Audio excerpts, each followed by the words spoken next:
I'm happy, you know, because I'm an example. Maybe it's interesting to you to speak to somebody who has this first-hand experience.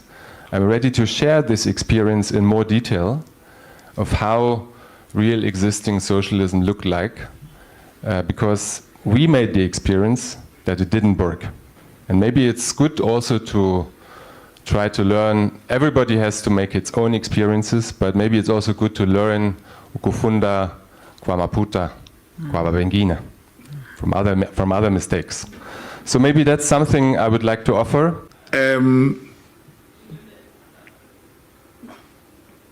Socialism didn't work in Germany, and you're going to tell us how it failed. But go and also learn from China how socialism works, and it has succeeded in China. It doesn't mean if it has failed in Germany, it will fail everywhere else. We're not Germans, we're South Africans. In China, they've got socialism with Chinese characteristics.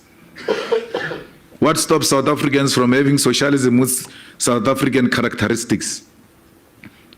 Learning from Germany, what worked, what did not work. Take the good things, leave the bad things.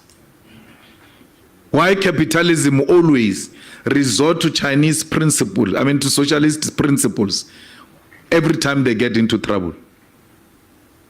When the banks failed in 2008 and put the world into a financial crisis, it was socialist principles that took the world out of that crisis through state intervention. Where was capital at that time? If we go now, we're in Pretoria now. Let's go to commercial crimes or go to liquidation or high court and all of that.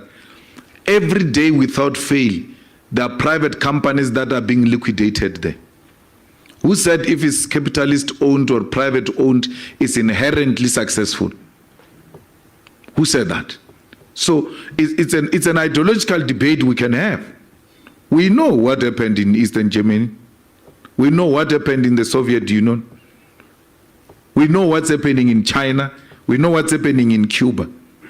So we can have a deeper discussion about whether this is really a way out. We sometimes get fixated on concepts, but in reality, you do the things that you say you don't want to do. Every time capital gets into problems,